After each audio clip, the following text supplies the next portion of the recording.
It was donated to the museum nearly 60 years ago by Edith May Pretty, on whose estate the find was made.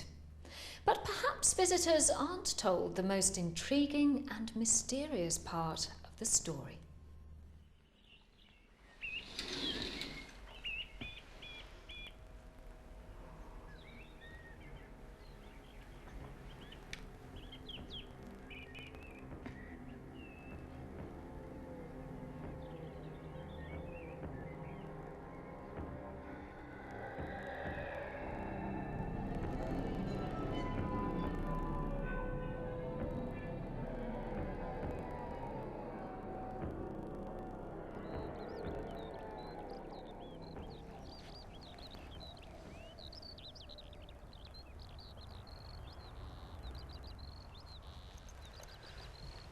My mother used to come down here and stay with May Pretty before the last war, and whenever she came down here she used to say that she'd seen these soldiers walking round the fields with their spears and their shields, and she was quite convinced that under these mounds there was something of great importance.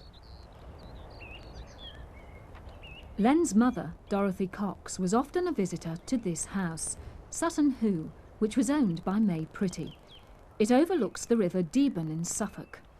The estate contains a grave field, a group of low circular burial mounds, all of which had been ransacked centuries before. Oh, my mother was a great traveller. We used to go abroad every time I left school in the holidays. And then when we got to the continent, she would always insist on us going third class, sitting on wooden seats, because she used to say, well, you'll meet a lot more interesting people down there and you'll learn a lot more about their way of life. Oh, she was a very artistic lady. She liked everything done to the best of everybody's ability. She was a beautiful needlewoman and painted lovely china and wanted the family to do everything to the best of their ability. And of course she was amazingly psychic. So many things that she saw and told us about actually happened afterwards. They're quite incredible.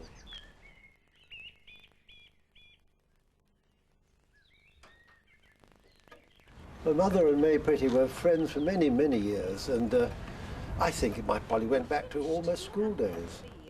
Oh, that's lovely. What exquisite work. Beautiful. And she used to come down here and stay with May, and every time she came down here she used to see these soldiers walking around these fields and these mounds with the spears and the shields. Then she used to say to me, I'm quite convinced that there's something under those mounds of great importance, and you really ought to have something dug up. What are you looking at? It's those soldiers again. Soldiers?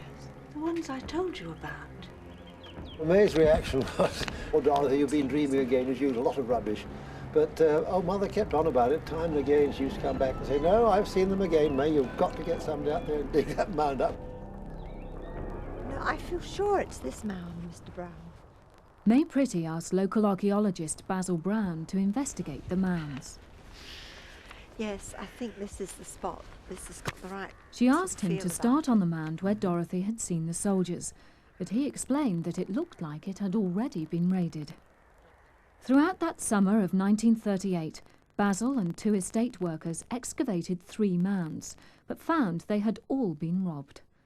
The next year, May Pretty insisted he return to look again at the large mound, and after a few days, Basil began to unearth the ghostly impression of an enormous Anglo-Saxon ship and the burial chamber of the then king and his treasure. This was like finding the crown jewels of the first king of the English people, in a sense, because the man who we think was buried was probably Radwold or Redwold, the most powerful king of the East Angles, but he was not only the king of his own kingdom, but also the high king of all the other English kingdoms, and therefore we can see that what was found, his regalia, things that were made for him, are really his symbols of his status as the king, are essentially the beginnings of our own monarchy now. And I think you couldn't come to Sutton Hoo or to anywhere else of this sort without trying almost to imagine what must have happened here. It is the most important archaeological find. It's the largest single burial that has ever been excavated, not just in this country, but even on the continent. The number of royal graves that have been recovered are very, very few. so that Sutton Hoo actually stands out as a royal grave and an Anglo-Saxon royal grave. It was fortuitous that the mound was dug then and the treasure recovered, because 3 days later war was declared and the area was used as a training ground for tank warfare. Archaeology is a very interesting subject for all of us who practice it, because there is, apart from obviously one's techniques that we have to be absolutely au fait with, there is this fingertip sense of intuition, if you like. You can't excavate a site without having a feeling for it. Some of us see these things and some of us feel them. To me, I would quite understand that somebody would see something like this here, but I don't see it, but I sense it.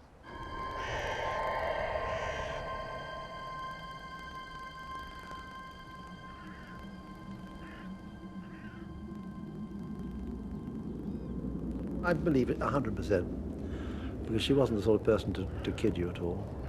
Absolutely certain that had it not been for her seeing these soldiers walking around the field, it wouldn't have been found. And at that time, pre-last war, I'm absolutely convinced that it was through her that it was dug up.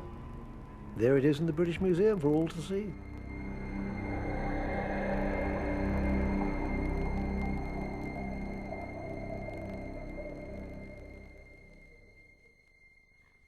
Whether or not you choose to believe Len's story, it is a curious coincidence that this great treasure belonging to the first King of England was discovered on the eve of the Second World War, just when this nation was facing its greatest hour of need.